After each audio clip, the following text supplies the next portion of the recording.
Hello, everyone. Welcome to our next painting webinar, Still Life with Flowers. We're so excited to do this. Thank you so much. As usual, you guys are incredible. Thanks for joining us live. I know that some people are going to join us or they will watch it later. And I know that some people have to leave a little bit early. So we're just taking some notes, but thank you so much. Today is Friday, March 26th. I can't believe it's the end of the month and we're just going to move to April. But yeah, so we have done many collections. We start the webinars always reminding everyone that you can join any of those pre-recorded webinars. From the toasters to the Kamala Harris portraits. Julie, by the way, I have to process all the information and then we'll just get everything up. But thank you. Pillows, clouds, clowns, blindfolded self-portraits. American Skin was amazing. First dogs need to go up. Oxen, portraitos, swallows, boom. We are painting flowers and I couldn't be more excited. So I have a lot of things planned. Hi, Jen. How are you, love? I'm awesome. Happy spring. Happy to be here. Hi, everybody. Yay. Thank you. Thank you. Thank you. Yes. So I want to share really quickly. Let me see if I can. My composition. First things first. Some people will work off of photographs, which is perfect and fine. I was debating this morning and thinking what I should do. I wasn't sure. I had some flowers in the house. I'm very privileged to have like a backyard, so I have some flowers there. So I wasn't sure. My mind also went to getting images. Actually, since we hold on a second, since we talked about the images of the aftermath of the massacres. So I even thought maybe I should just see the photographs and perhaps I could crop one of the images and actually do a painting of one of the bouquets. So I'm trying to explain my train of thought and hopefully that's going to give you perhaps ideas or maybe it's going to help you change your mind. But yeah, that was my thinking process last night, this morning. So I finally decided I had to get some things done. I had to purchase some stuff. So I bought a bouquet of flowers and actually it was good. It made me feel good. And I don't know, I just felt like there's something special when you paint from life, but don't feel like you have to do it. So it was big. I wasn't sure. I'm standing in front of the easel. So then the next question was, how am I going to arrange this still life? I don't want to cut the flowers. I don't want to make them shorter. So what kind of like vase do I have? I love all these technical questions that arise when I have to plan for a still life. I love to try many different options and probably some of you have seen it. It's not a really great photo, but this is what I've decided. I'm gonna use the bouquet of flowers and I'm not gonna paint a vase. I'm just gonna lay on the iron board and I'm just gonna do sort of like an angle of it that captures some of the flowers, but it's a little bit foreshortened. I didn't want to remove the plastic. I thought this would be interesting and different based on the images that I saw and that I remember of people spontaneously laying flowers on the sites where something tragic has happened and someone lost their lives. I just decided to also make it sort of like raw without removing the plastic or anything. I'm just gonna lay it flat. So I try to bring a little bit of conscious thinking in my decisions. Number one, because I feel like that creates uniqueness and something original. And also because I truly enjoy thinking about all these things. I feel like even though I'm not technically painting, I feel like I'm intellectually engaged already in a process of creating by just trying different options and thinking about why reasons why I should do this and why I should not do that. So this is going to be my composition, laying flat. I've never done it before, and I'm really excited because of it. I also have like a direct source of light. The light from the window is going to change over the course of the next 2 hours, and I love that. So I think the light's going to get a little bit brighter. So I'm looking forward to changes of light on it. But at the same time, I feel like having some sort of like a direct steady light could help me work on this a little bit later. And what about working on it a little bit later? Because the more we've been painting together, the more I realize that the work needs to be worked on a little bit further with more sessions. So I already took the pictures, and what I'm gonna do is today I'm gonna paint from live, and then I'm gonna use the photographs as a image source. And I'm gonna do it in a way that this is the composition that I'm gonna use. And I know the photograph is gonna be different composition or a different orientation, but I'm gonna try to just keep this composition and only use the photograph later on Monday, on Tuesday, or Wednesday and Thursday rather, and Tuesday, as a reference for textures, for colors, for values. And I'm not gonna try to change the compositions that I'm gonna do based on the photograph, because I know it's gonna be different. All right, so let's do this. First things first, format. I just wanna talk about 12 by 16, that's the size that I'm using. Format and surface are two different things. I like to assess what format I'm using and how it's going to work for this painting. 12 by 16 is the size, it's rectangular, and it's oriented in a landscape composition. Because of removing the flowers from the vase and putting them flat, then that sort of like changed the composition. I have to say that during the presentation yesterday, picking up some images of paintings by Elizabeth Peyton helped me realize that composition doesn't have to be balanced or centered, could be cropped and zoomed in. So I want you to consider all these things. I know that I'm talking a lot, but I want you to consider these things because the painting could be done in a short period of time.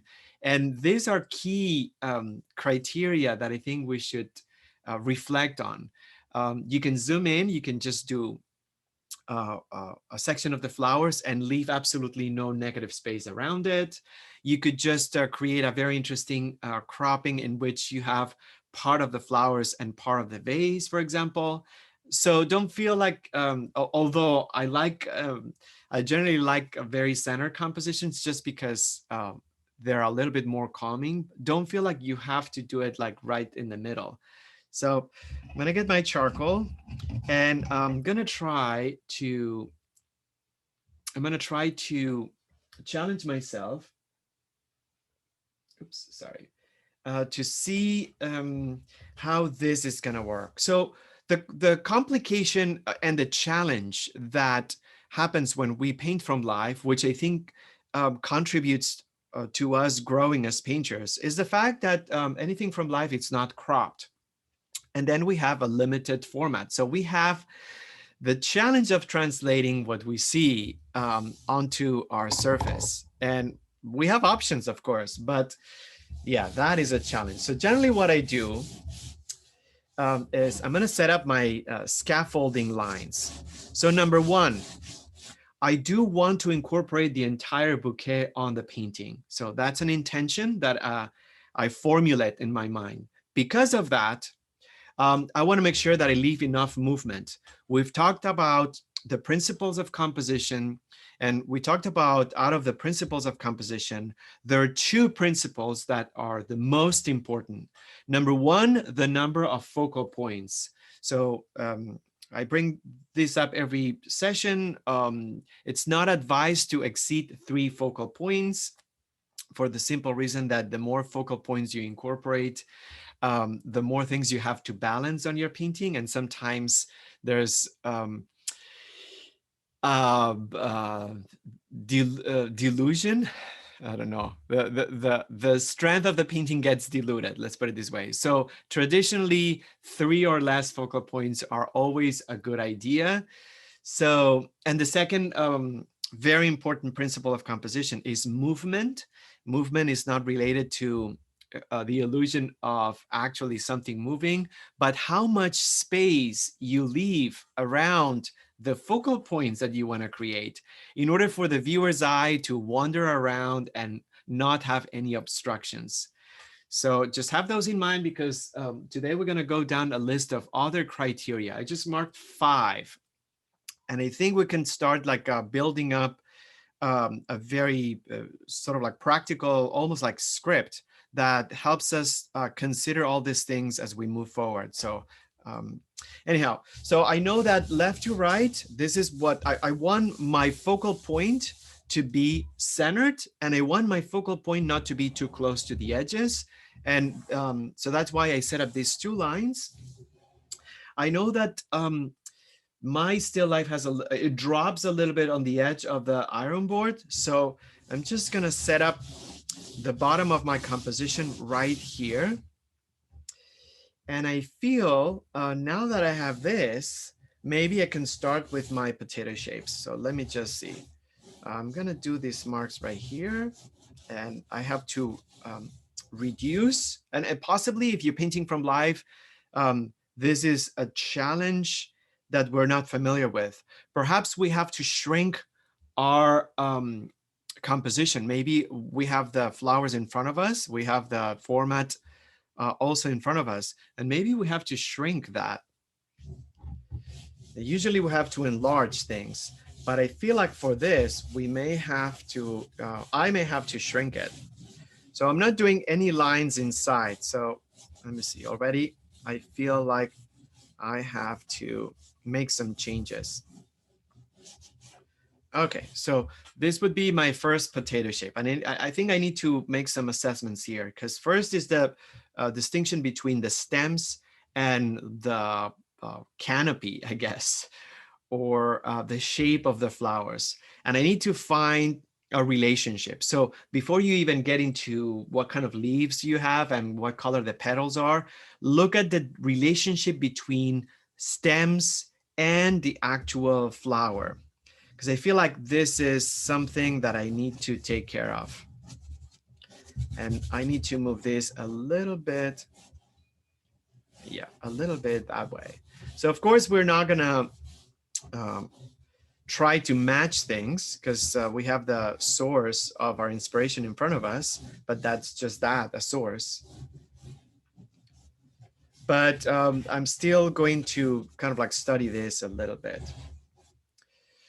Okay, so notice that because I set up the parameters, I'm not going to go further than these lines that I set up. So this helps me manipulate and arrange and move things around within those parameters. And by all means, this is the most satisfying, rewarding part of the entire painting process, talking about arranging things within a format, which defines what composition is.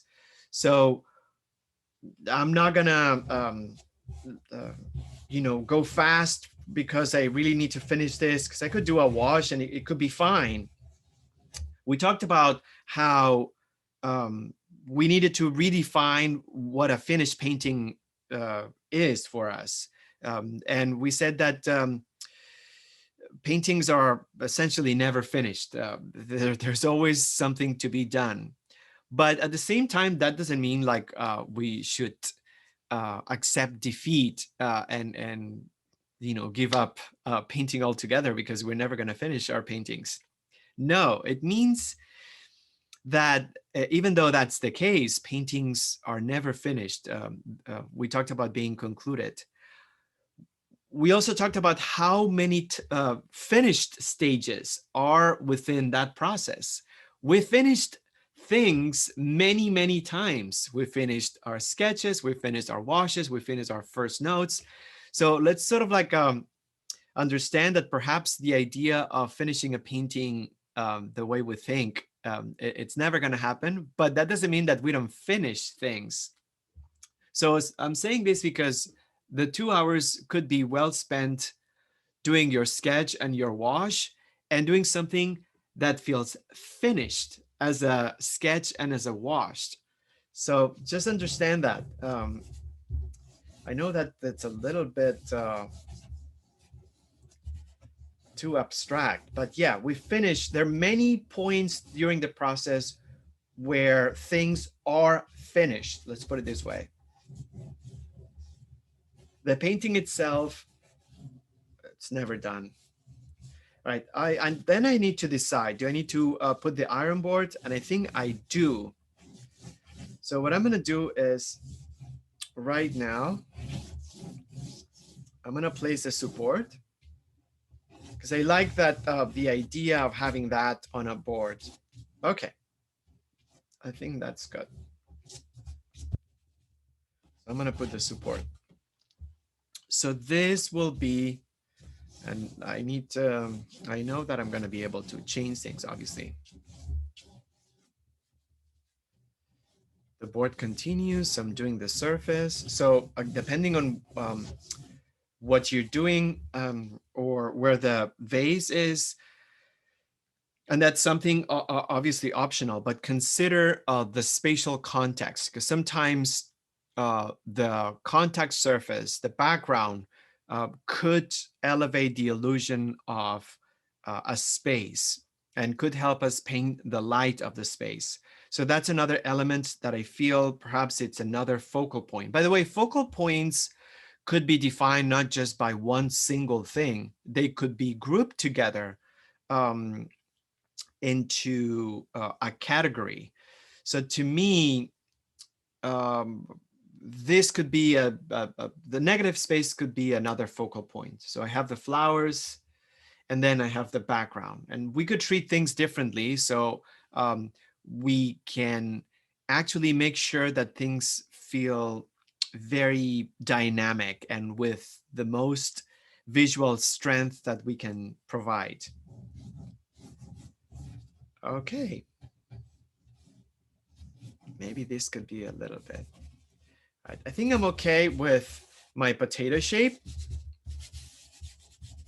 And I'm gonna, before I continue with the structural lines, I do wanna go down the 5 criteria that I think I made some notations, and I think we could just like add it on the recap notes for future references. But yeah, there are many, and I'm using this amazing book, The Art of Teaching Art. It's something that I got like years ago when I started teaching. And recently I just went back to it, and I had so many notes, and I revisited certain things, and I thought, oh, well, this is a brilliant idea. So I'm just gonna go to a place where the author proposes questions about composition and how we should consider those questions almost as criteria. So that's my source. So yeah, the first one, once you have the potato shape, just consider what kind of balance have you used in your composition? I think that's the first question. What kind of balance? So, and that means, is it intentional that it's in a center? Are you intentionally using an asymmetric composition? Is there anything cropped that feels really intentional? The idea is intention, or is it just like kind of like perfectly balanced? So think of that, because otherwise the sketch and the composition will control us and not the other way around. So again, think of what kind of balance your composition has. And this is a good stage to change things up. So number 2, and we'll continue to bring this up and then develop a little bit further as we continue painting together.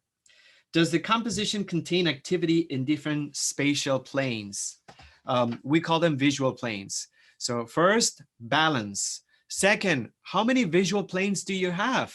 Is there a background? Are there objects in front of the vase? Perhaps you did flowers and then you incorporated something else on the flowers that you wanted to bring in as a narrative. Is it closer to the viewer? Is it hiding behind the vase? Again, assess, go down and try to actually visualize the visual planes. In my case, so I have the flowers, and then on another plane, I would say, although it's same plane, but I would call it another plane. I have the surface, and then I have the background. It's important because then you can just assess what's in each visual plane. If you categorize the space, then you can say, okay, so that belongs to the background and this belongs to the foreground. I know that sometimes we get engaged with mixing colors already and we don't think about these things, but this is extremely important because it could give you the order of brushstrokes, it could give you the density of detail, so it could provide a lot of things that give very clear direction to the process. So that was number two. Number three, do objects or elements in your composition occupy the foreground, the middle ground, and the background? So I think 2 and 3 could be within the same category. Visual planes and where the focal points are located within those visual planes.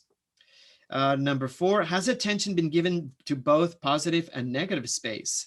So this is something that we talk sometimes a little bit about it, but just look at the areas that are not tangible. I always define negative versus positive. Positive space, it's what's tangible, objects that actually occupy a space, and then non-tangible is the space between objects, I guess, something that it's not material. So the negative space actually creates shapes on our two-dimensional surface. So look at those areas that represent space, non-tangible things. Look at them as actually occupying space on our format and see what kind of shapes do you get. Because sometimes that could be really interesting to create imbalance, for example. If there's a lot of symmetry, it may just feel too regular and let me just kind of like say this, boring. So negative space could be a good criteria to consider when you arrange things in your format. So that was number 4. And number 5, the final one, have the objects in your composition been grouped in varied and interesting ways? Are there smaller compositions within the larger compositions? I think this is a little bit more it's going to come up later in the composition, in the process, but yes. So I'm going to have a different compositional dynamic within the flowers. So I know that this is going to be something that's going to create other arrangement challenges, but it's good to think about that. So I have something that's going to be flat. Then this is going to have a lot of texture. So my areas of texture are going to be here and they're going to be here. So they're aligned in a way that they're not competing too much, and they have a little bit of space between. And the rest is going to be a little bit flatter. So I think I'm happy with that arrangement. Because otherwise, I want a little bit of distance between those two dense areas, if you will. But yeah, so this is only composition. There are tons of criteria, but I feel like it's important we talked about it this week in one of the studio sessions, to start creating sort of like a script and saying, okay, balance visual planes, location, negative versus positive, and what's happening within those big shapes. Yeah, so we'll continue with more, but now I'm going to do my structural lines, and I'm checking the time, and that's okay. I'm okay with spending this time. So structural lines are the lines that break up my main silhouette. So I'm going to do the paper, the cellophane plastic first, and this is a little bit lower, and I'm just going to already start changing things. And then I'm gonna group together all the flowers, pretending this is almost like a tree, and the flowers are grouped together in a sort of like canopy. I like that word. So I'm not gonna do the flowers yet. I'm just gonna group together. I'm gonna group together the flowers. So it gives me an idea of what kind of relationship the group flowers have versus the rest of the elements on the composition. So again, this is all structural. And then there's a little bit of a fold here. Then it's wrapped. Rubber band. This is a little bit lower. I think I'm good with this arrangement. So this will be my structural part of the sketch. Maybe this could be lower. So my potato shape, my initial potato shape is not static. And I think that's the bottom line. It's not static. It's a guideline that helps me manipulate. The idea is that now that I have the composition, I don't have to think about controlling the space. I can actually go to smaller areas of my composition and develop them. So that's why I like to break it down into first arranging things on the space, and then just going with the structural line. Arranging things on our space could be the most important thing we could do for our painting, because the rest could be style, but if we don't spend time thinking consciously about why and how we're going to arrange things within our format, we're not going to get the full potential of that painting. It's just going to be like, okay, we hope hoping that something may come up, that it's nice. All right, so then there is this. So I am going to lower. This is a little bit lower. So I'm already making tons of changes. The foreshortened table. Let's see. Oh, I keep saying I need like a yardstick.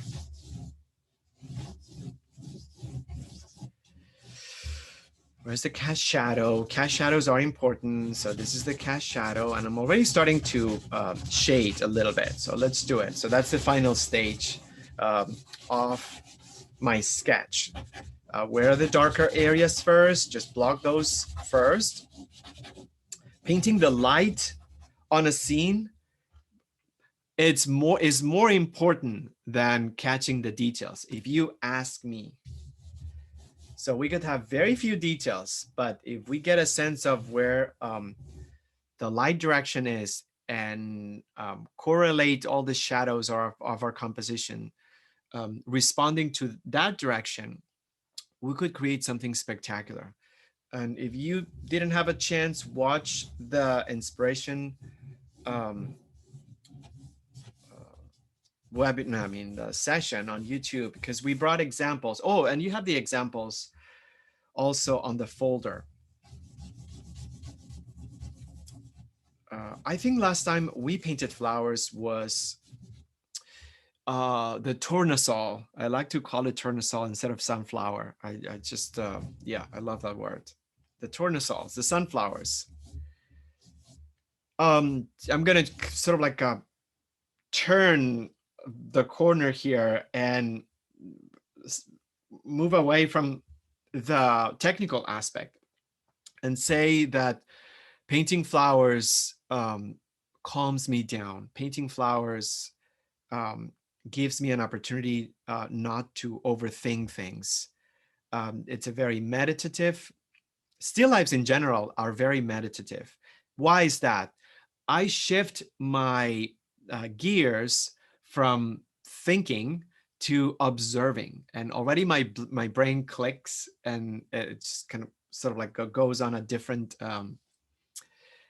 path. So anchoring my train of thought on observation puts me on a different course, and I really enjoy that. And I feel like this week we needed this.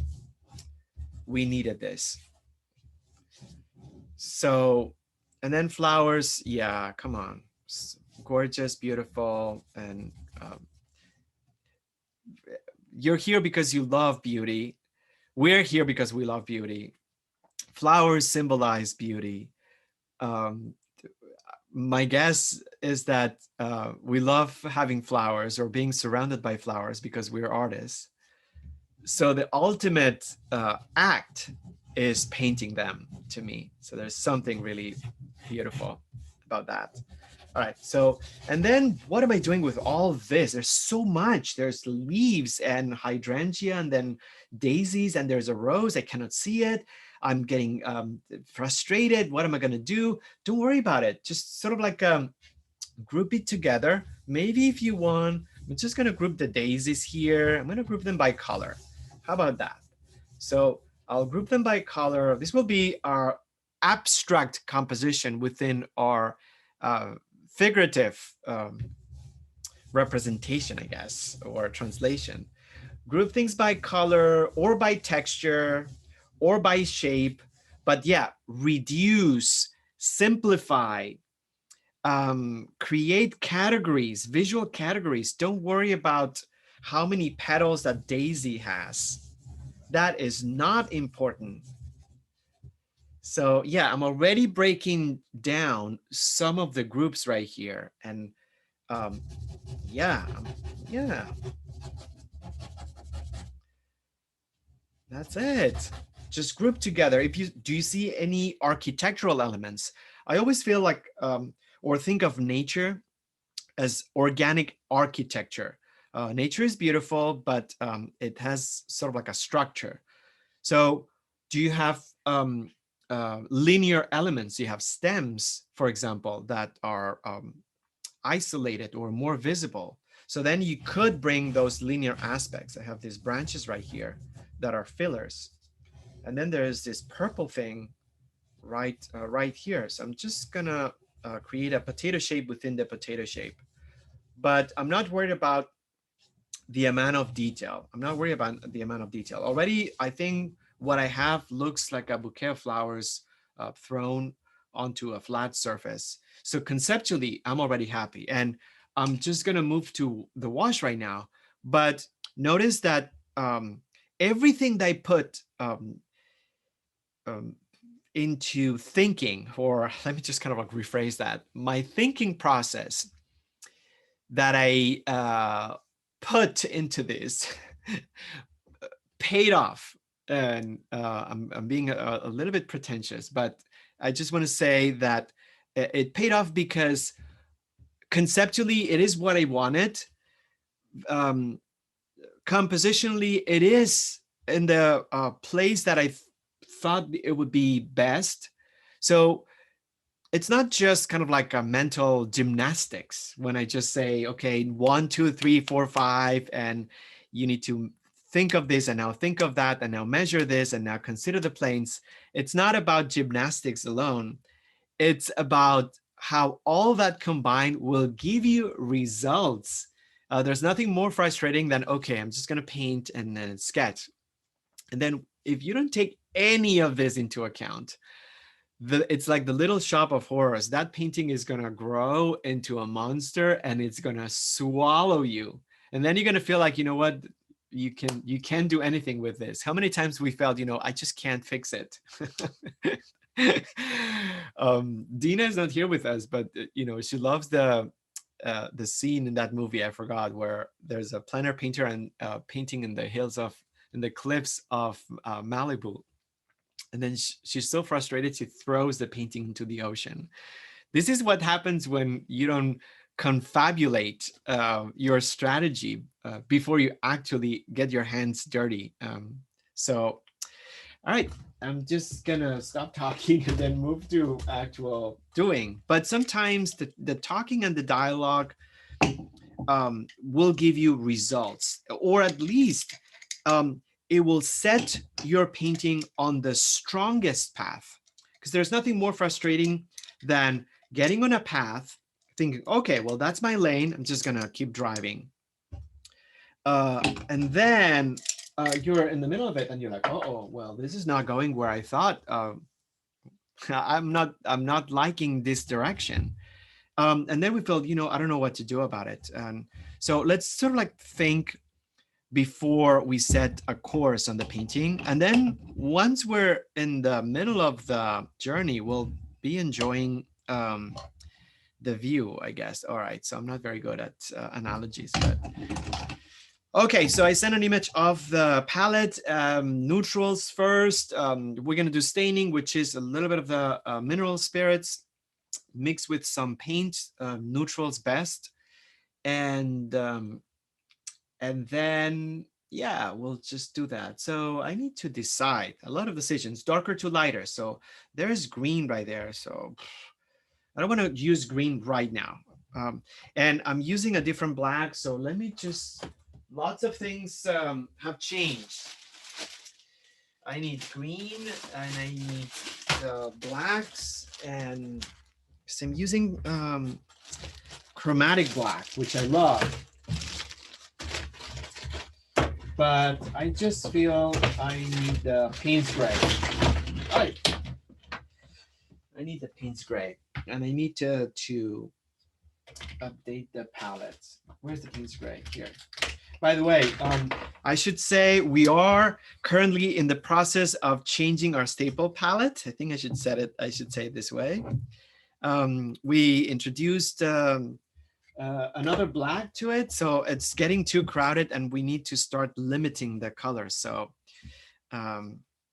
yeah, so I'm gonna use Payne's gray and some ochre, and I'm just gonna start staining this. Why Payne's gray and ochre? Number one, because they're neutral. And number two, because it's a version of blue and a version of yellow. And since that makes green, I'm just going to use that. So yeah. What's staining? Staining is a very technical process that helps us transition from dry to wet in a way that feels less risky than just starting painting right away with colors. Also, we're going to be painting, technically we're doing an alla prima painting. Alla prima means it's a single session to finish this entire painting. We're using oil, so alla prima works best when there's no other way of working alla prima, but doing it wet on wet, essentially. So put it all together, we're transitioning dry to wet, working alla prima, and then doing wet to wet layers. So we have to put our first wet layer and we have to prime the surface. And now I'm gonna switch from format to painting surface. What are you painting on? That's a different criteria and a different chapter of this Bible of technical things.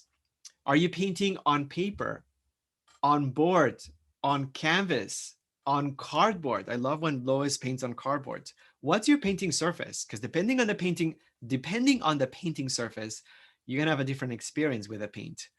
The most challenging is canvas. Know that you'll have to work extra hard if you use canvas and it's not primed with extra layers. The micro pockets will retain the paint. You'll need more fluids and paint, and it's just the luster of the paint doesn't look great, and it's harder to photograph, especially if it's a small painting. If you're working on cotton paper or board, surface it smoother, so that's going to allow you to have more fluidity and use less paint. Between those two, board, obviously it's I don't know, I need to change that expression. Jen, we talk a lot about it. So canvas board is the Cadillac of canvases, or the filet mignon of canvases. I hate both analogies. I don't know what are we gonna use for that, but yeah. We should say the alizarin crimson of the alizarin crimson of canvases. Yeah. Let's just create our own analogy. Yeah. Cars and meat. No. sorry. Meaning like. Or the swallow or the crow. The what?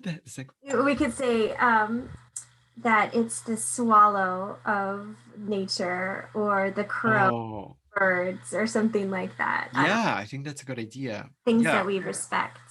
yeah, good idea. Yes, I like that.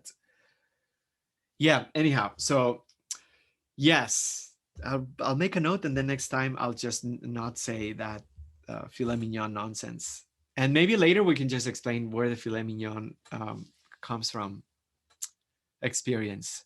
Uh, Probably I would need to go to therapy to get over that traumatic experience. Oh, the other day, Jen, I forgot to tell you, the Nova colors, Oh yeah. um, we got a message from someone moving to LA from out of town, and he got a job at Nova Colors at the factory. Oh, awesome. And he said, "Hey, just reaching out to see. I'm new to LA. If you guys, tell me what's up with or whatever." Oh, I didn't reply, but that was interesting. Speaking of, that's um, cool. Tell yeah, everyone what Nova Paint is for yeah, people. Nova Paint. It's a factory here in Los Angeles that creates acrylic paint. It's the best acrylic paint that we know of, better than Golden, which is the gold standard, I guess. It's a family-owned company. They manufacture their own paint and they sell it only there, or I think they ship it to you online.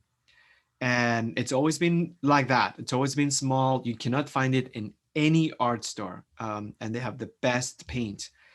And the filet mignon thing is because when we painted with acrylic, we used to shop for paint there.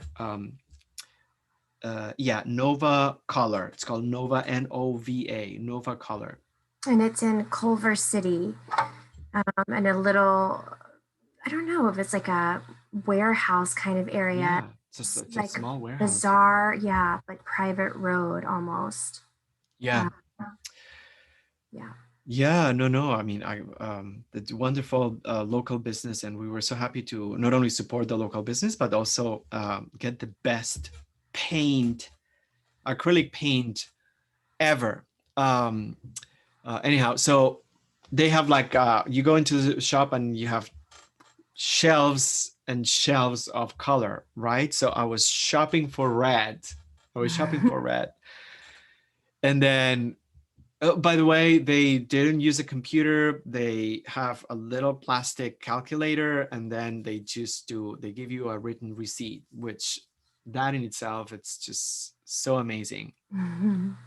But, they're maybe a little bit strange also behind the counter. So everything's strange, even the humans who work there. I think that's part of the charm. So yeah, I was shopping for red, and then I asked about what's the difference between the um, I think that's one red's called naphthol or something, I forgot, and then whatever, alizarin. And then the human behind the counter said, "Wow, the alizarin is the filet mignon of reds." And I was like, "Okay, never mind." You have a lot for me. Yeah, I mean, I'm vegetarian, so I mean, I was like, okay, I shouldn't say that because obviously I don't want to create any sort of like friction. But yeah, so ever since then, yeah. So the filet mignon What's your analogy. favorite vegetable, Julio? The potato? Is that do you think Yeah, potato. Yeah, vegetable? Um, it's the potato of yes, there you go. it's the There you potato go. of surfaces. There you go. Okay, perfect. So thanks, Jen. Perfect. Brilliant. So wood panel, it's a potato of surfaces. That's it. All right, so I'm just gonna, yeah, continue doing this, and hopefully you guys are a little bit moving forward, and this gave you time to maybe change absolutely everything, um, upside down, everything different. So who knows? I'm not using white. If you want something light, just use more turpentine, and then you'll create yellow. I just have a little bit of yellow right here, but I'm not gonna cheat. I'm just gonna use some yellow ochre, and because we see flowers, and well, we associate flowers with color, and then we're like, oh my gosh, let me just squeeze the tube on top of this. Don't start with neutrals. Start the slow. Value is more important than anything here. Don't worry about saturation. We can just do that a little bit later, but yeah, just going to bring, in fact, I'm just gonna do all this with a lot of liquid. It just goes a little bit fast. And then yellow ochre on the background with a little bit of a burnt sienna. Be sloppy, untidy, and yeah, assertive. Yeah, there's nothing to be afraid of at this stage. We just need to kind of like dump our liquids here and create color fields. I think that's the key. Color field, it's something that occupies a larger space than a shape, and also it's not contained, or there are no borders or fences. A color field sort of like spills. The idea of spilling color on the painting surface, that's staining. That's what staining is. So what am I going to do with the bottom? What color am I going to do at the bottom?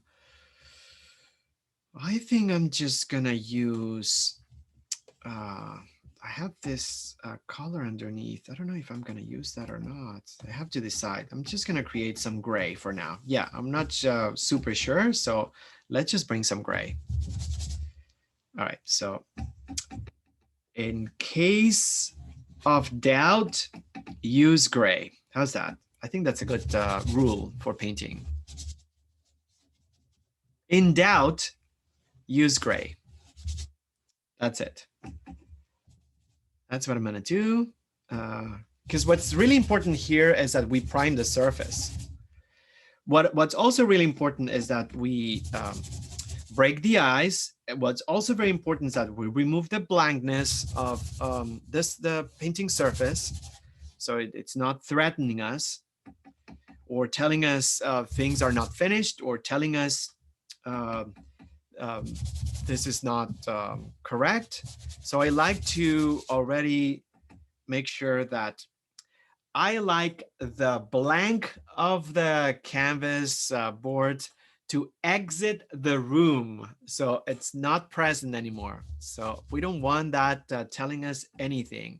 So that's why I like to, yeah, paint everything. Plus, I feel it's much more efficient because then, all right, so this is my wash. And you know what? Talking about the definition that of what is finished, I finished.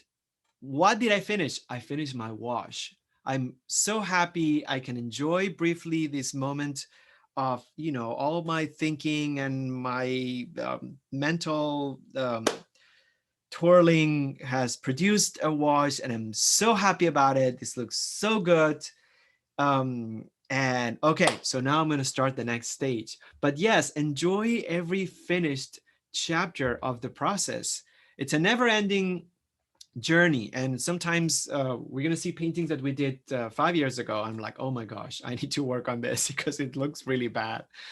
But yeah, and that's another the sign by experience that tells me that paintings are never finished. You know, there's always something. We evolve, our criteria grows. Every week we introduce new things. So then we revisit paintings that we did like a year ago, and we're like, oh my gosh, this is like so simple. I need to work on this or that, and it never ends. But that doesn't mean like we cannot finish stages. I'm happier with this very underdeveloped stage right now because I was mindful of the composition than if I would have just jumped into it and then in the middle of it, I would have said, oh my gosh, I don't know where this is going. And I'm not sure if I'm gonna be able to steer the wheel. All right, I'm gonna go to first notes. What are first notes? We're moving from color fields to color blocking. From color fields to color blocking. That's number one. We are building a little bit more opacity, so we'll be able to create more coverage. That's number two. So color blocking with more opacity, and I'm gonna be able to study color now a little bit. So I did some neutrals, but now I can start thinking what kind of like green or yellow I'm gonna put on that painting. So again, color blocking, opacity, I guess, studying color. And then at the same time, I just said three, at the same time, I'll be able to refine my drawing. You know, painting is drawing. So now that I'm on first notes, I'll be able to just move edges around. So they never stay permanent. So the more elements we add to the composition, the more we're going to be able to see, whoop, this is a little bit lower and this is a little bit towards the right. So it's a constant process. So four things. And how am I going to do this? What's going to be the first spot that I'm going to land my brush? Well, it's not going to be the color. I can tell you right now. So it's just going to be whatever I see darker. So I see darker right here because the charcoal is just telling me that this has a little bit less light. I see darker right there, and I see a little bit of dark right there. So I am, and then also this yellow ochre. All right, so that's what I'm gonna do. I'm gonna start with, let's just start with a darker green. And I'm gonna bring my sap green, which is an excellent green for botanical elements. So I'm gonna make my life simple, and I'm gonna add the sap green right there. And it's right of the tube, is very bright. I need to darken it. I'm gonna bring chromatic black. Chromatic black is awesome for darkening color without sacrificing hue. Let me see. Oh, perfect. Okay, what if you don't have chromatic black? And we are sort of like evolving. We're learning more about pigments and colors. Someone suggested try chromatic black. It's a color that it's a favorite of people that don't use black. By the way, the more I talk to other painters that have been practicing for a very long time, the more I realize that none of them use black. So as I said, we're in the process of reducing and simplifying our palette. I think we're going to get there at some point, but we're still exploring the possibility of various colors and enjoying that journey. Chromatic black is more transparent than all the blacks that we've been using, Payne's Gray, Van Dyke Brown, and that's it. And because it's more transparent and more neutral, people use it for darker values of a color. It doesn't alter the color as much as Van Dyke Brown and Payne's Gray. And because of the transparency, it just, you can still keep the color, but make it lower in value. It's amazing. So I'm also switching the brush. And what I'm doing right now with this, I'm trying to go back to darker areas. So I know that there's one right here. There's a little bit of a dark note right there. Something right up here. Okay, so I think that's good. And then I feel like there's some, maybe this has a little bit of gray to it.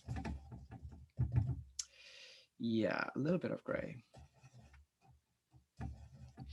And I'm just going to, oh yeah, again, chromatic black, yeah. We recently started using it, and I have to tell you, I don't know. I don't want to move the goalpost every single time, but yeah, it's a good black. Let me just tell you, it's a good black. It's a good black. It's a non-black because a lot of painters, as I said, they don't use black, and because chromatic black, it's made out of two opposite colors, a red and a green. So it's not necessarily chromatic black. It's not made with black pigment, and I think that's the key. Chromatic means colorful black. Yeah. So I would consider it a non-black. Maybe that's why painters love this. I understand now. So this is, there's a little bit more roundness here, but that's okay. I think the next one is just going to be this ochre, this gold. How am I making this gold? So I'm just going to start with yellow ochre. I'm going to bring some raw umber. I think that's it. Yeah, maybe some gray. It's too saturated. So what am I doing? Let's just go back. Sometimes we get so carried away and it's so wonderful, but then we forget. Okay, we forget where we at. I'm doing first notes. I mentioned 4 criteria. I said color blocking. So let's sort of like refresh our minds before they get too distracted about what are we doing. So then we don't feel like, I don't know what I'm doing. So first notes, I said color blocking. I'm doing color blocking. Then I said opacity or the consistency. I'm using medium instead of turpentine. So it's not a bad idea to sort of like articulate our criteria and really apply it. Then I said, I'm going to study the color.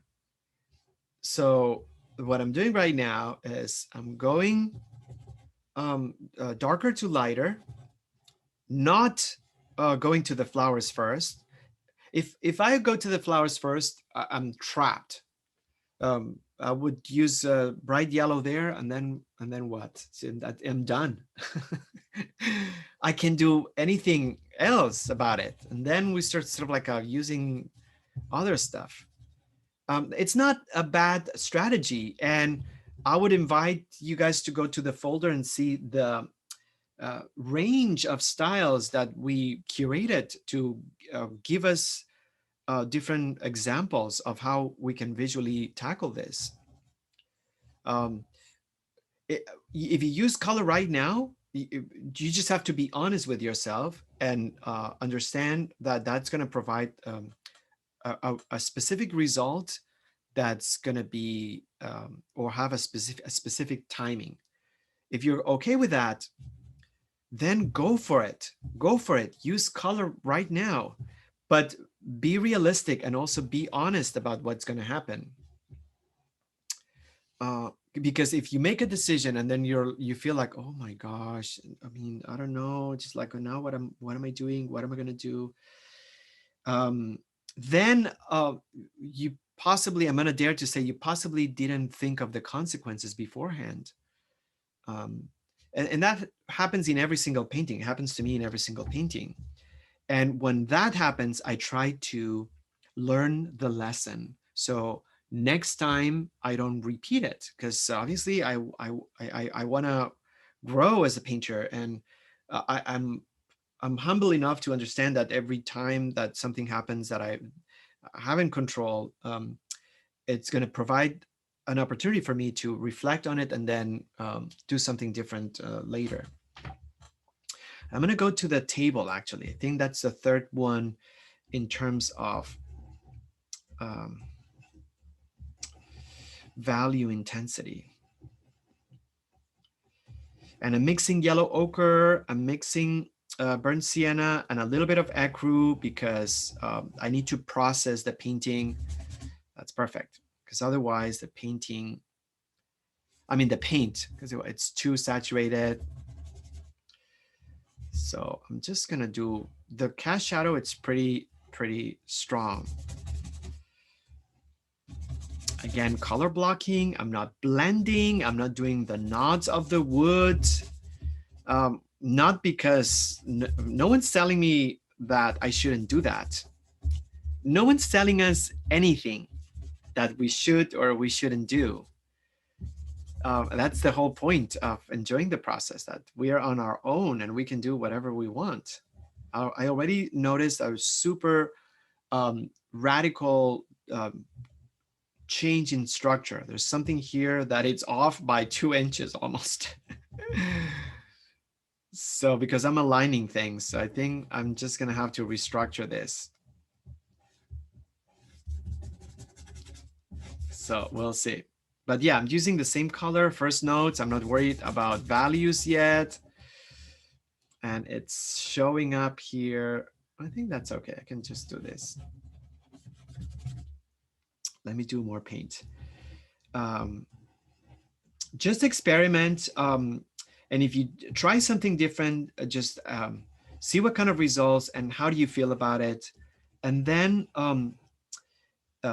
extract that lesson and try to remember it for the next time. If you felt cornered by a decision, or why did it happen? It's not bad.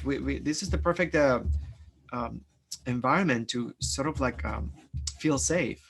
But why did it happen? How come there was this issue that derailed your thinking? And that's a very strong word. I'm just bringing it up because you guys have painted with us for a very long time. This is actually much lower. My gosh, I feel like I need to completely change the entire structure of the plastic. That's just amazing. It's just another example of how understanding that things will look different as we move forward, and that's what I really love about the process.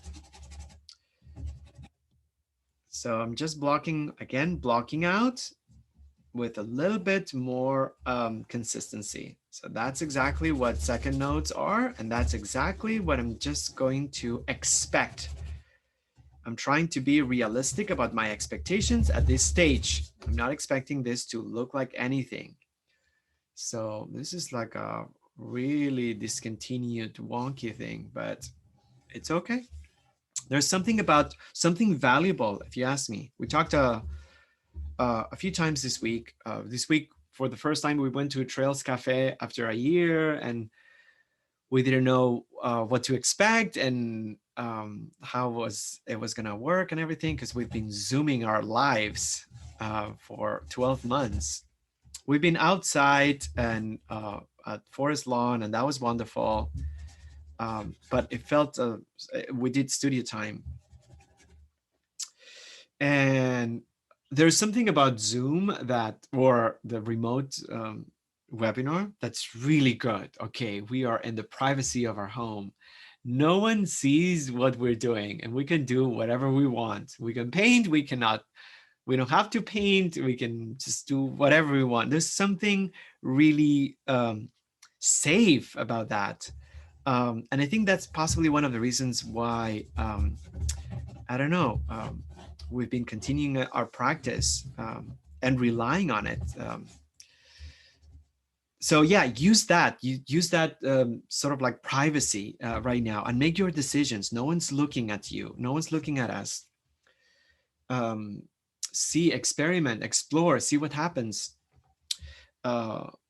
Also, I should say that the conversations we had on Tuesday, it was so amazing to realize that there's nothing that beats the one-on-one in-person conversation. I mean, we talked of things that we would have never talked remotely. So it was actually nice to um, realize that because we got used to the Zoom, like we can do this forever. I mean, that's fine. That's it.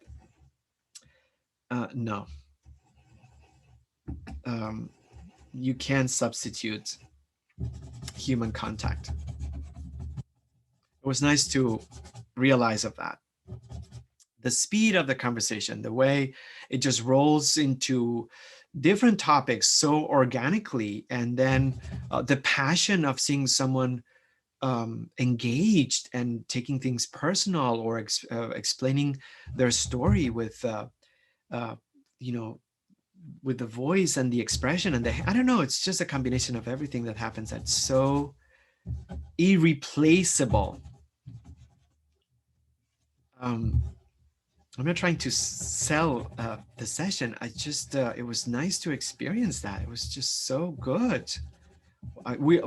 Jen and I were almost, I wouldn't say exhausted, but we're mentally sort of like, whoa. Totally. Yeah. Right? Oh, completely. I'll totally back you up here, Julio. Yeah, I kind of felt the same way. Like, I don't know, I you know, to tell you guys my fear, but I think that I've been worried for such a long time about how we have transitioned into Zoom, and just worried that, like, you know, if it had been 3 months or maybe even 6 months of, you know, doing it this way, that, you know, you guys are lovely painters, you know, would have, like, you know, had that experience and then been like, okay, but like, let's get back to it. I can't wait. Or, you know, or like, I didn't figure it out. So I'm so happy that we're back into this. But, you know, we've been doing it for over a year now. And so you guys have figured it out, and you've, you know, you've showed up and you've had your stuff, and you've been producing incredible work. And there was this fear of mine, you know, that it was like, are people going to come back? Are people going to, you know, going to paint with us in person again? They've got it figured out. And so, you know, getting back to it, it was this reminder of, you know, what it was, but also, and I think Laura's on here and can later testify of, you know, the difference of being in person, and that reminder of yeah, shared passion. And I think Laura even said, she was like, you know, this is why, you know, the salons happened, and this is why art is political, and this is why, you know, this passion is here, is because of these conversations that we have in person that we've had on Zoom, but not to this extent. And I feel like on Zoom there's a politeness, and there's a waiting till someone's finished speaking, and there's only so much, you know, that you can really get across. But in person, like you said, Julio, I mean, it was palpable, you know, our feelings about things, our passion for it, our thoughts. You could see people thinking and changing and evolving, and that is something that just is irreplaceable. So I encourage you guys to come back, if not just for us and painting in the service, to come back for your own brains to get moving again in a different way. I know, that's a good point. Yeah, I think also taking I feel like you take more risks when you speak in person. Oh, totally. And you know, that's kind of like, that's good. You show taking risk means you're showing more generosity in bringing up things. I don't know, it's just like, it was nice because sometimes you don't think of these things. Your mind is in survival mechanism, right, or mode, and then, okay, this is what we're gonna, that's a new reality. Our brains are amazing. There's, you know, they've been doing this for millions of years. Okay, well, that's it. So this is where I'm at. But so it was nice to sort of like go back and say, wait a second, yeah, there's more to it than we thought. And yeah, that taking risks, being generous, putting yourself in it, inserting yourself in the conversation. We can physically insert ourselves remotely, but when you are part of it, it's just a whole experience.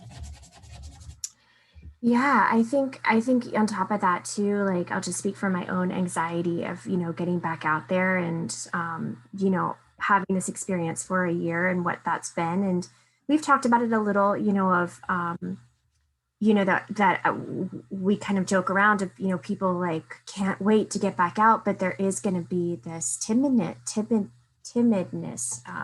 And for some people, I think that it's going to be like, wait, I'm not ready to get back out there, and there's a lot of feelings around where we've been and where we're headed. And, not all of them are total excitement. And so I was also a little worried about kind of what it was going to be like. I mean, we're talking about one painting session, but still, like what that was going to be like. And I have to say, I was driving home. Julio and I actually worked a double that day. We had that, and then we had a private paint. Was driving home, and I just felt exhilarated, and I was so surprised by that feeling of just like, oh my gosh, right, this is life. And it's exhilarating. So I don't know. I mean, I hope that gives everyone a little bit of hope about getting back out there, because it is scary. And, it's like I said, there's a lot of feelings, but I had all the feelings too. And my experience was pretty positive. So I hope that, that you guys have that same experience. Jen out.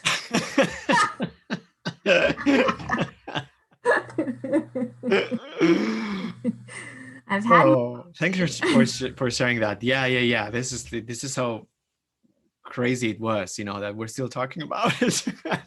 This is where we're at. Exactly.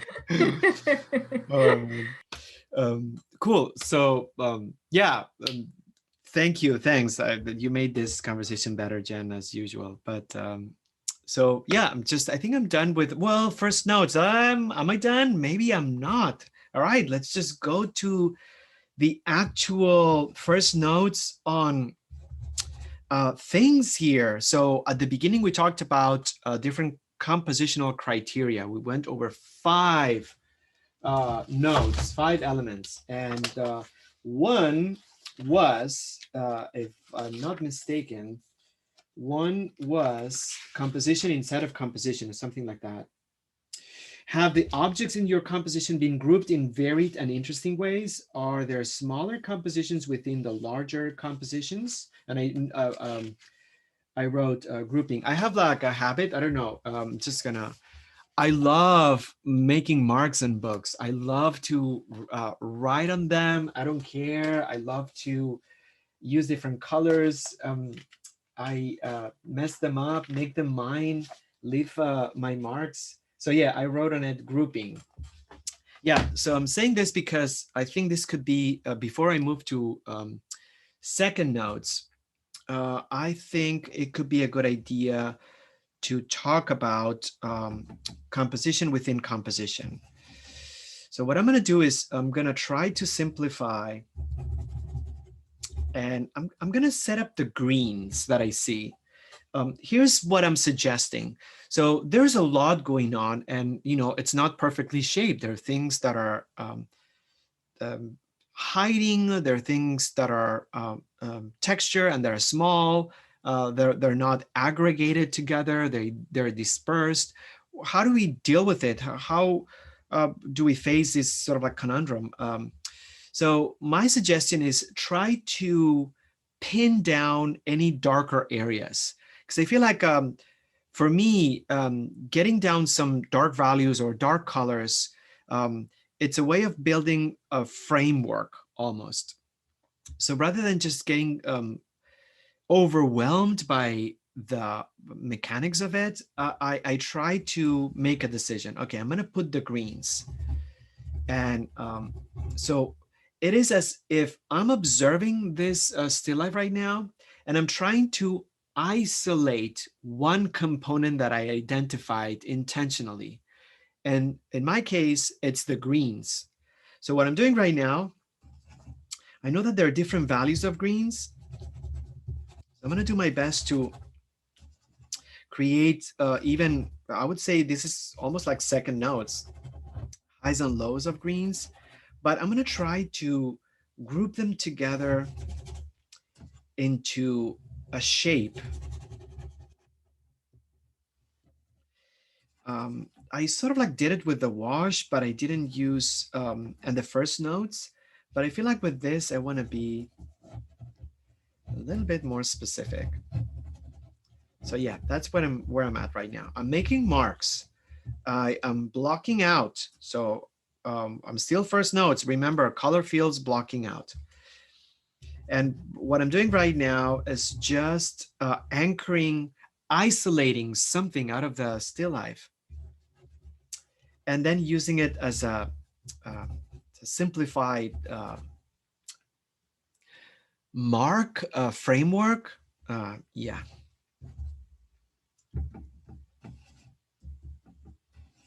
So that's what I'm doing right now. I try not to put too much paint. Okay, here we go. So I can just continue layering, and that's very important. I mean, I hear this all the time, from darker to lighter in oil, from darker to lighter, from darker to lighter. It makes total sense because it's very hard to darken a color that has white pigment underneath. And then people say from lean to oily, from lean, thin to oily. It also makes sense because, again, we're working wet on wet. If we put oily first, meaning like a ton of paint, we're going to have to add a layer on top of it. That's the whole point of like painting, I guess, in general. So if we have like a bunch of like thicker oil underneath, we won't be able to have coverage. So that's why stay safe by not using too much paint at this stage, because then you'll be able to add more as you move forward. Okay, so this is going to be my mark. And then what? So I'm going to bring Alizarin Crimson, actually, the Queen of Reds. So I was in a conversation yesterday with a couple of painters, and Alizarin Crimson came up again. Alizarin Crimson. Oh, that's such a perfect color for red roses. Such a perfect color. And most painters, yeah, they were saying they don't use black in their palettes. They mix brown, umber, and blue. All right, so here we go. Oh, straight up. I'm going to use it straight up. There you go. And I'm going to create a shape. So they were saying how each of the painters created black, and then they essentially mix ultramarine and raw umber. We've done this before, and you get black. Ultramarine and raw umber. It's a good way to create another chromatic black. It's technically chromatic black because you're using two different colors. All right, so this will be my 2. Okay, so I am going to also cheat here. Do I cheat or do I don't? Or do I not? Okay, I just guess I have like a diazosine purple. I know we talked about it this in the tutorial this week. We use diazosine purple. Do I use it? I think I'm gonna go ahead and use it with some of the pink. Oh, gorgeous. Diazosine purple is synthetic, so it's super colorful. Alizarin Crimson, I think it's synthetic also. Is it synthetic? I'm not sure. Synthetic pigments have higher chroma. Chroma meaning the pigmentation. And right now, there's a different texture here. So the little tiny flowers are not aggregated into a shape. They're sort of like dispersed. So I'm grouping them together, but painting them differently.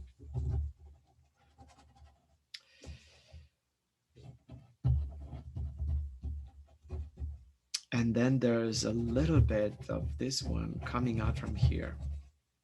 Don't think of what this looks like. Um, uh, keep the, get the idea of a result out of the room also, along with the blankness of the paper or the surface out. This is a foundational stage. You know, who knows what this is going to look like? I'm not gonna spend time thinking, oh, I don't know. I'm still working on it. Okay, so I think that's okay. First notes, it's still first notes, so it's too early. So the process for me is, first of all, this is like my painting surface right now. If you think of it, it's not the whole thing. So I'm doing like a small composition within the composition. Then what I did was start with the darker green because I felt it was a little bit more neutral, and that set up the framework. Then after that, I just went from darker to lighter. So the green, then the crimson, then the diocesan purple. I'm gonna get to the yellow. I'm not sure if I should do this, you guys, because yellow has a lot of, it's a very light pigment. And I know that if I wanna make changes with yellow, it's gonna be really hard to do it. So I'm gonna mix yellow with white because, you know, I want the white to help me with opacity. And I'm just gonna shape it together. So this is gonna be it here. This is my daisy. One daisy down.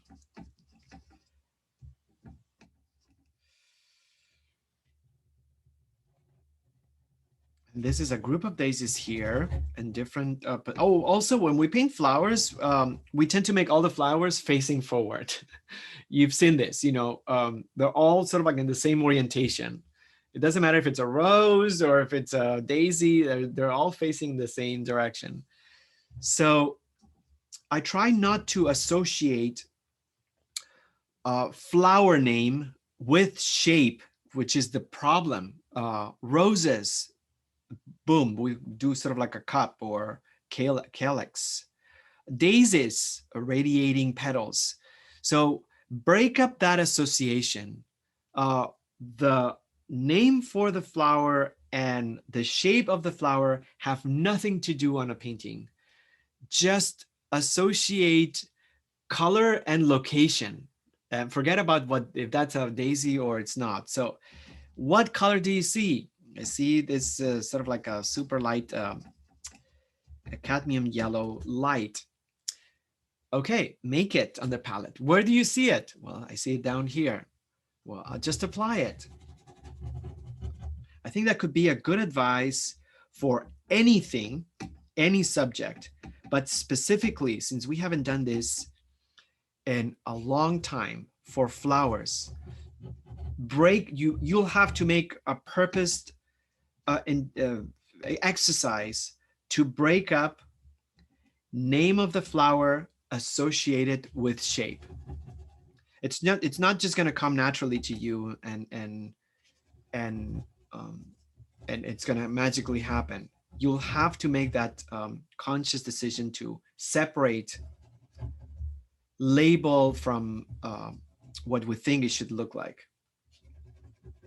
It will free up your path. You'll be able to actually work, because otherwise, if you keep that association, what's going to happen is that you're going to try to make that yellow look like a daisy, and your mind will not allow you to move anywhere else and until you get something that looks like that. And then we're going to be in that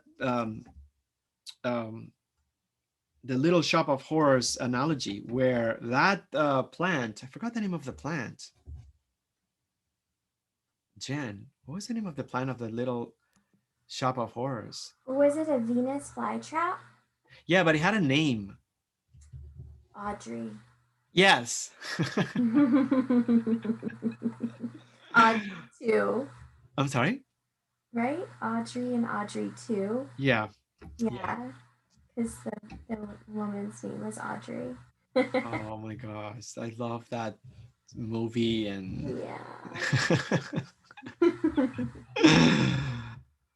anyhow, I'm doing some radiating brushstrokes here already, so maybe I'm just kind of like starting to shape them up. But this has worked. It has worked. The yellow hasn't been contaminated by the rest of the pigments. Yellow is one of the hardest paints to work with in oil, just because it's so crisp out of the tube. It's so bright. It's so high key, which means very light value, that when we work wet on wet, we have to be extremely careful, because if we have a little bit of color underneath, boom, it just turns muddy and green and tarnished, and it oxidates visually. It doesn't actually oxidate, but it almost feels like it's sort of like has a chemical reaction on the painting, and it doesn't look yellow anymore.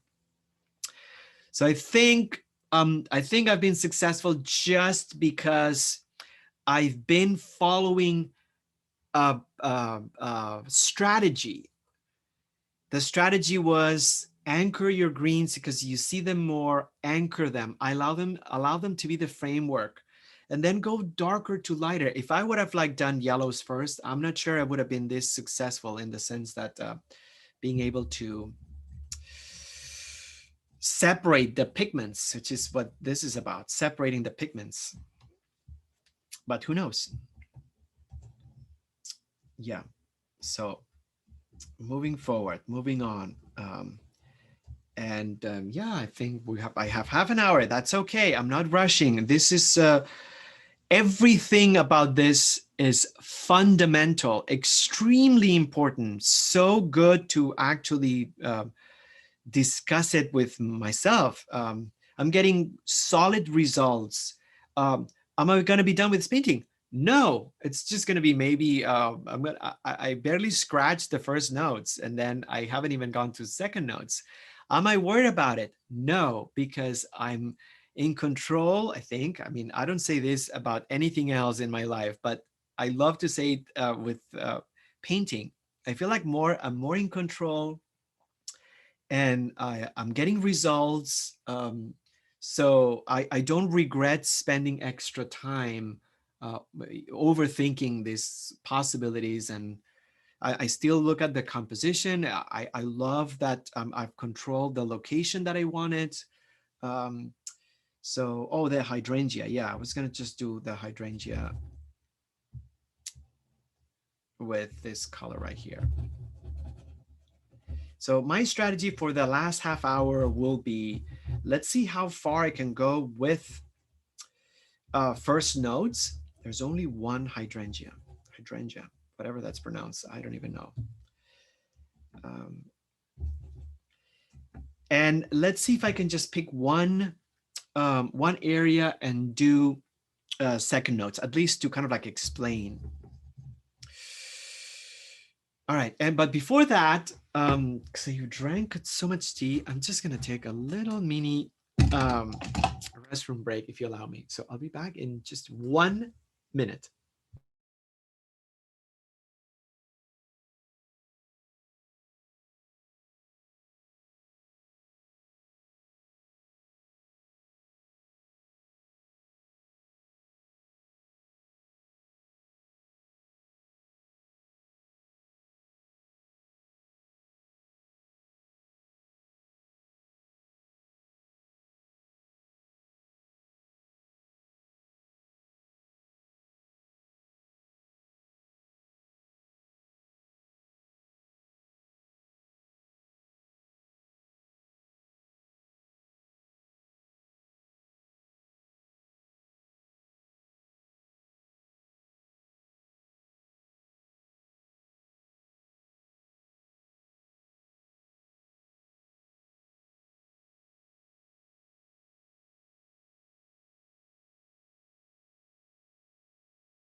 I should have paused the recording, but that's okay. So apologies for that. But yeah, where was I? So I'm just gonna bring some of the light yellow. This is a little bit more desaturated, maybe some gray and yellow. I haven't mixed gray and yellow in a very long time.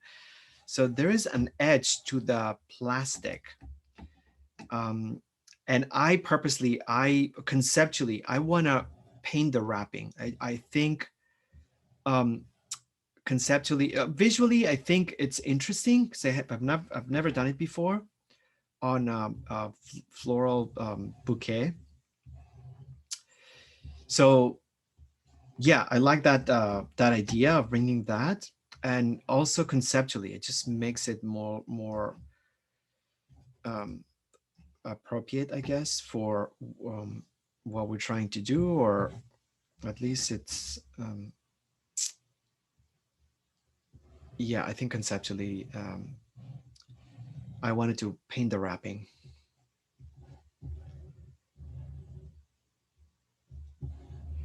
So there's some yellow. So there's some yellow on the plastic. It's a little bit less saturated. So I'm mixing some gray on the yellow. And this is going to allow me to at least I'm going to bring some chromatic black here. Oh yeah, to make that yellow a little bit less. Yeah. So much going on, but I feel like I'm seeing more things now, and I'm really enjoying this process of simplifying, creating abstraction within my figurative elements, at the same time trying to keep my colors clean by mixing them first on the palette and then just applying them where I see them. I think this is good. I try not to be too hard on myself. I try not to, um, I'm honest with the expectations. I try my best to formulate a thought before I execute. But at the same time, I also let things be. So I'm trying not to harden my mind too much about what's happening. And I think that's also very important. So the plastic is not transparent, it's translucent. It just creates an interesting, maybe I should bring some zinc white. Now, transparent white.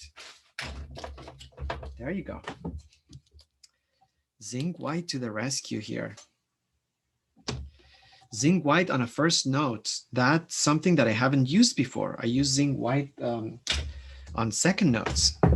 But the zinc white being more transparent, it's going to provide me that, hopefully, that idea of translucent without making anything super chalky.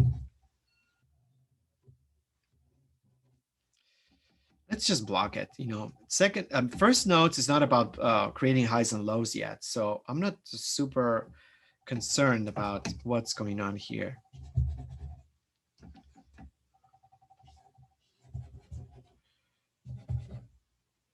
So there's this plastic coming in. Okay, and then I'm gonna do the plastic right here. So a little bit of that color from the other side, from the board. So I'm just gonna bring it. Here we go. The beauty of the floral paintings, it's the fact that they reflect the artist's style in the most visual way. So yeah, because of their complexity, unless you're like Henri Fantine Latour, which I can't stand because that painter is just ridiculously, you know, he was just nuts. So yeah, that's a different example. It's a different lane. But mostly the rest of the paintings of floral bouquets, they really reflect the style of the painters best. You know, there's something about the complexity that makes you sort of like jump in and then just do it based on your own idea of what painting should look like. There's something really beautiful about that. The fact that, you know, there's so much going on, it's so complex. We have no choice. We have to simplify. We have to, and perhaps, yeah, that could just give us hints about our own style and how we resolve things. So, my gosh, I feel like we should do more flower arrangements. Seriously. I remember one workshop that we did. It was like a 3-week workshop, and we studied the work of 3 different painters. And then we used that style to create our own paintings. And I remember it well because it was so good. It was so good to kind of like go over. Each week we would take one painter. We would just see the floral paintings of the artist, and then go down criteria, the 5 points that we mentioned earlier: composition and also style, use of color, and then remind ourselves of that criteria, and then make our own versions. And it was yeah, it was really good. So maybe the paintings were amazing.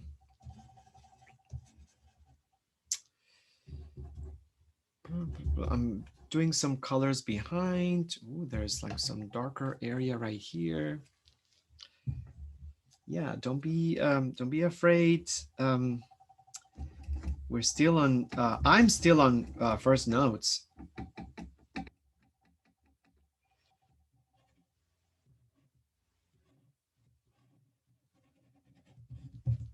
And there's so much going on.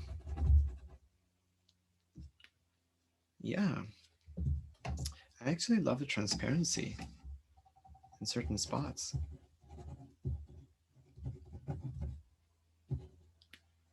Okay. So,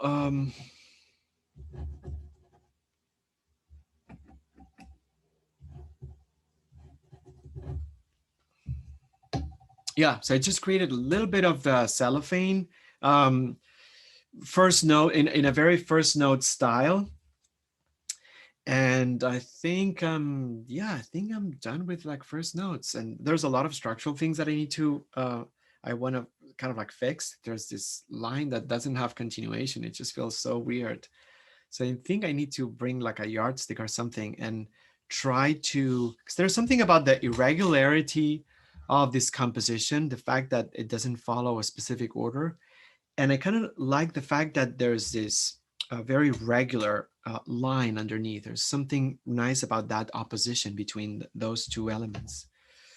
So I think I will have to go over that. But I think I'm done with maybe, I mean, let's see if I can just call this finished the same way that I call the staining finished. Maybe I can. So let me just kind of like bring some notes of this in between, and maybe some yellow.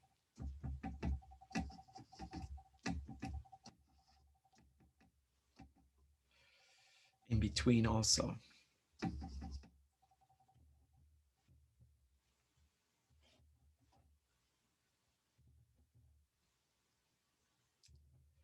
Yes, some of the petals that are just kind of like outside. All right. Yeah, I'm just gonna leave it like this. So as a first note stage, I think I'm happy with this. I consider this done, finished. I just can enjoy another finished stage of my painting. So going back to the idea that although paintings are not finished ever, we can experience endings throughout the process, and we should also bask in the joy of experiencing a closure of a chapter before we move on to the next chapter. So there's something really positive. We don't have to drag ourselves until the finish line, the non-existent finish line, thinking that then only then we'll be able to enjoy our results. No, we can just, do it earlier. And I'm enjoying the first notes on this stage right now. So, and I'm also happy about the gray on the background. I think I'm going to keep it that way. Maybe, we'll see. Okay, so perfect. We have 20 minutes, so that's a lot. And then I'm going to introduce second notes. So this would be the perfect actually chunk of time to explain what they are, to perhaps do a visual example in one of the pieces that I have, and then let that be the idea behind the rest of the work that needs to be done on the painting that's not going to happen today. So second notes is when I actually call it pixelation. We call it pixelation. So we try to label the stages as a way of reinforcing the idea that we're moving on. We're moving away from one stage and we're moving forward to another stage. Staining, we call it color fields, or yeah, color field. First notes, we call it color blocking. There's a little bit more rigidity, segregation, definition with shapes, and all those four things that we talked about. Second notes, we're gonna call it, or we've been calling it, pixelation. So if you notice, there is a shrinkage of space, color field, color blocking, pixelation. So my brushstroke is going to be shorter, and it's just going to be making like smaller and quieter marks. Second notes, it's also the stage where I move away from darker to lighter as an overall value, and I pick a location. One of the elements of composition that, I don't know if we talked about the 5 stages. No, it's on a different stage, is the density of work. The density of work. We have to creatively decide where we're going to put more detail. So I believe that not everything in the painting, not every square inch of the painting has to be painted in all sharpness, because everything is going to get sandwiched and flattened. So I do think that there's a compositional approach to detail, meaning that we could decide which areas will have more and which areas will have less. So that's why with second notes, we're moving forward. We're moving on. We're not going to go darker to lighter in the overall. We're going to decide which location we're going to go or work first. So for the sake of the composition, because it could be so many, I could just be focused on the stems and leave this very Avery, Milton Avery style. It's kind of like simplistic and just color blocked. And this could be it, and put all the attention on the stems. Maybe conceptually, that could be a very interesting approach to this painting. Focus on the stems, the fresh cut flower, the fact that it's out of water, that it's not in a vase. But it could be anything else. So naturally, the attention on a flower goes on the actual flower, on a floral composition. So perhaps we could start doing second notes on this location. First thing I did, pick the location where you're going to do the second notes. Pick the location. We don't have to do an overall study right now. We can pick one. So, okay, let's go for it. Let's go for the location. And you know what? The flowers that stand out the most are the daisies. Okay, so I'm just going to go for that. So I'm going to start with the yellow daisies. And I'm going to spend a little bit of time with the yellow daisies to bring more density of work. So once you pick a location, then the second notes will be to create a range of value within the color chosen for the first notes. So if I chose this light yellow for the first note, during the second notes, I'll try to find out where the lighter and darker versions of that color are, and then go darker to lighter on that specific location. So we moved on from darker to lighter overall, but that doesn't mean like we are just kind of like getting it out of the room also, along with everything else. We are doing darker to lighter, but at a chosen location. And I'm going to work with a medium and small brush. Um, less of the medium and only using the mineral spirits to clean the brush in between. All right, let's do this superstar right here. This superstar. This Daisy. I think that's the one that's saying hello to me. So what happened with the yellow? Okay, here. So that's the one I'm going to do as a second note. Don't worry about what your painting looks like. If you feel, this is what I'm going to say. That's medium. That's light. If you feel insecure, not sure about your process or your stage, or really, you felt like the lane that you chose, or that you, it's not really taking you where you want it. So there could be many things. It could be that, yes, something there has sort of like hasn't worked, or there's a problem, there's a conflict. I agree. When we feel like we haven't accomplished something, it's good to evaluate our steps and say, okay, what went wrong, and where, and why. But at the same time, if that's the pervasive feeling that none of it makes sense and everything's wrong, I think then we have to shift more towards ourselves as painters and find out the reasons why that's happening outside of the process. And without judgment, my advice for this is try to find as many examples of floral arrangements that are painted as possible, and as different as what you have in mind as possible. Because to me, it's a way of re-educating my expectation.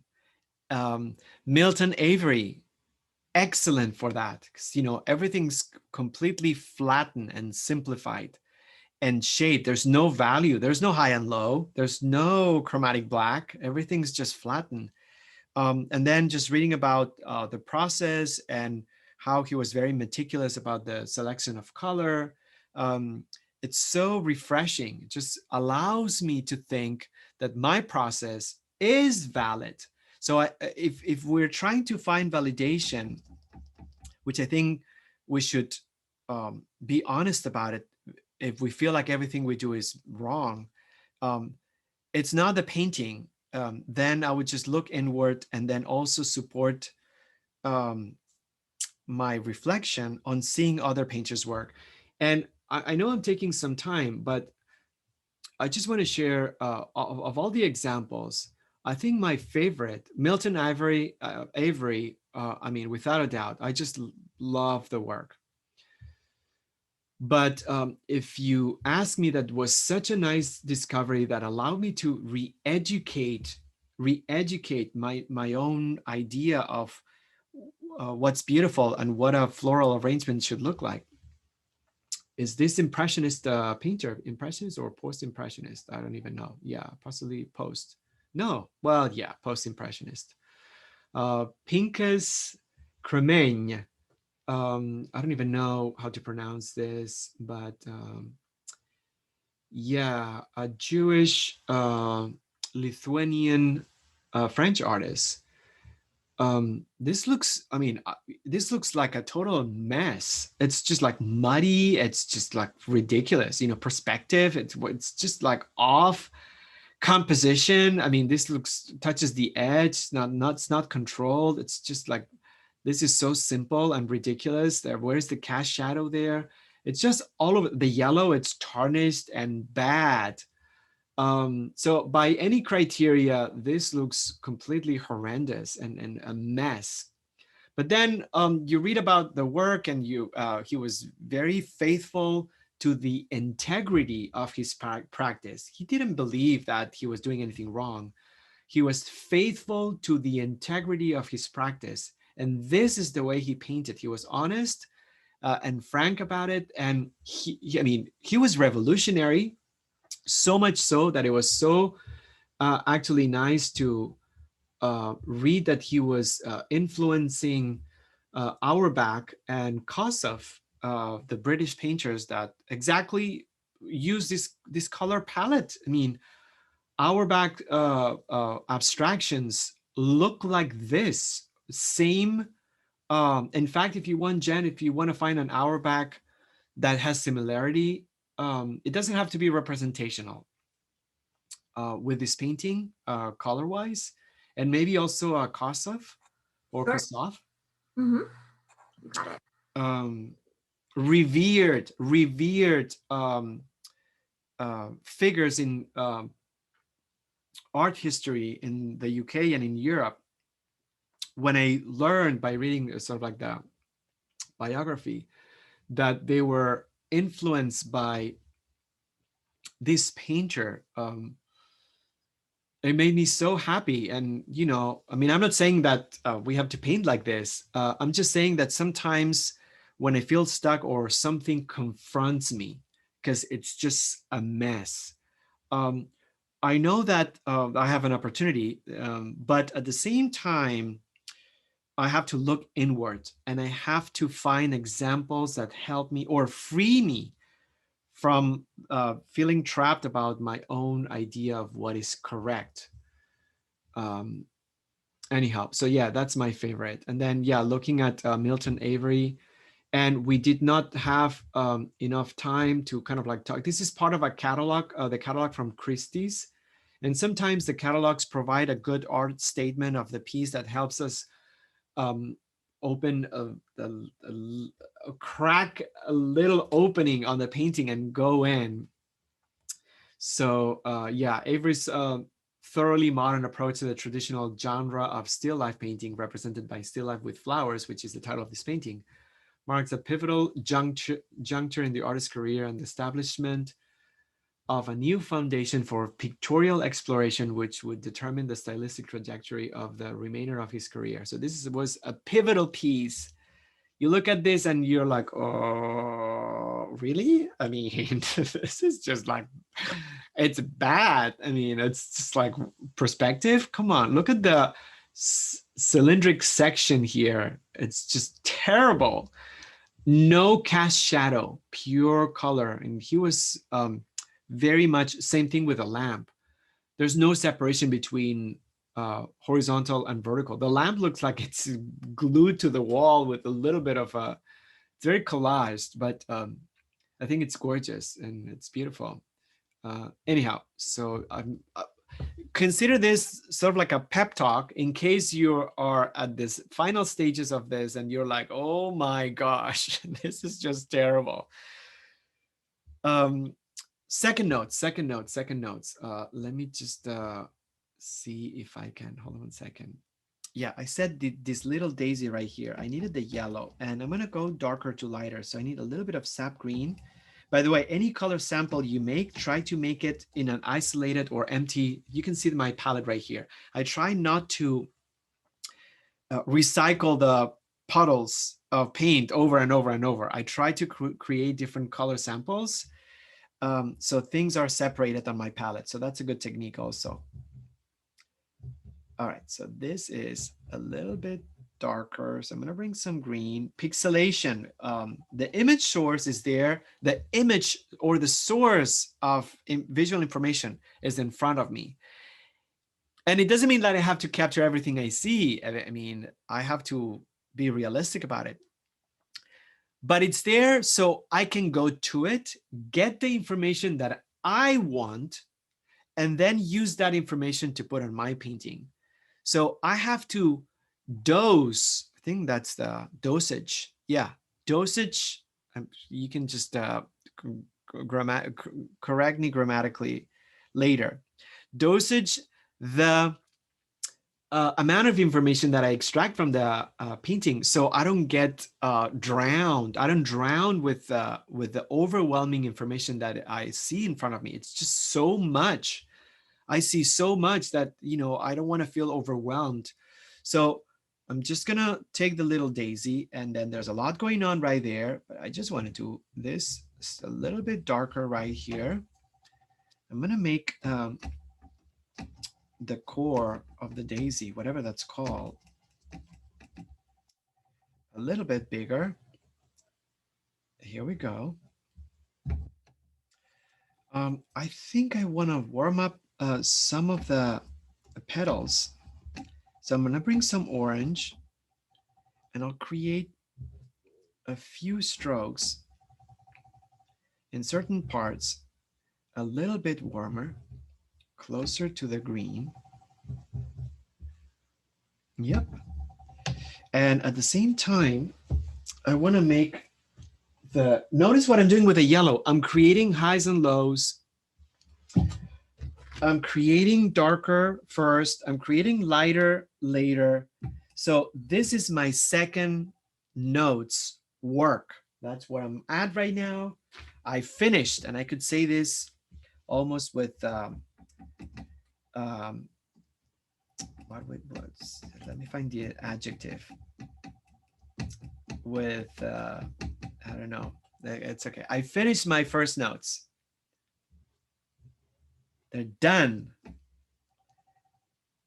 So now I'm just working on second notes and really creating variations of the color. I'm blending things on the palette. This is a lighter yellow. It stays on top. If you have difficulty making the color stay on top, use a softer pressure on the brush stroke.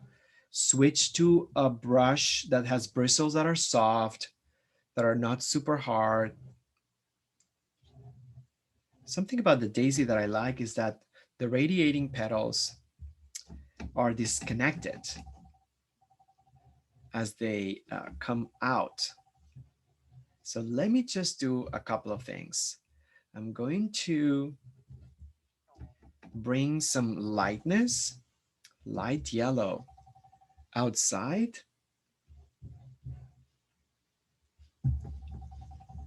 And then what I'm going to do, I'll bring the crimson red. Maybe I'll use a tiny brush. Alizarin crimson, I'm sorry, alizarin crimson. The diocesan purple, a little bit darker red. And I'm just going to cut.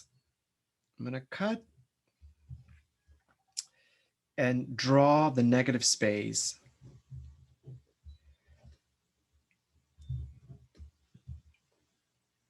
Yeah, here we go. I need a little bit more of that right here.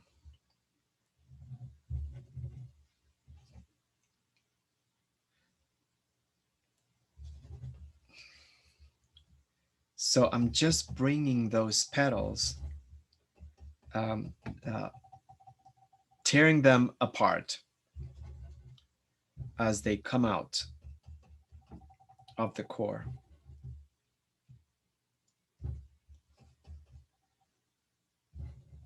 And bringing that alizarin on the background. Okay, that's working.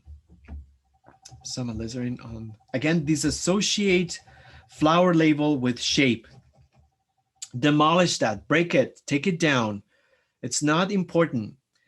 And what I recommend is that associate color and location.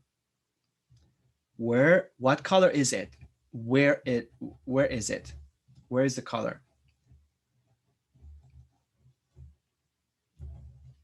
Okay, so I just have like a little bit of this. Yeah, and then what else? I have some green. Let me just bring this green to separate the petals right here. Okay, so there's a little bit of discontinuation here.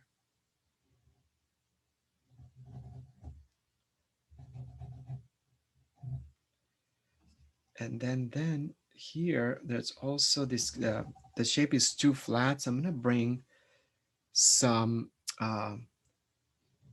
shapes. So I'm cutting the shape from outside to create highs and lows. Here we go. Done. So I'm done with this little daisy. Look at the progress. Hopefully this was a good visual example to show progress from first notes to second notes, creating highs and lows, and also working on the shape from the outside, tearing the petals apart. So I'm using a smaller brush, a little bit more paint, softer pressure so I can lay the lighter notes on top, and working by location by choice, because I want the definition to be at a specific place. I have a monumental amount of work on this plate right here, like totally bonkers, but I'm so excited. We're gonna pause the webinar, the recording right now, and we're gonna reconvene at 1:15. I'm gonna put this, I'm gonna upload it. Don't worry about what your work looks like. If you feel like you wanna continue a little bit further before you post it, fine also. But it would be nice to exchange and share and yeah, see where everyone is. So upload it, and during these 10 minutes, stretch. This was intense. This is such an exciting subject. We need to do more of this. Stretch, hydrate, yeah, go to the restroom, eat something fast. Before that, wash your hands, take a picture, upload, and then 1:15, let's meet again.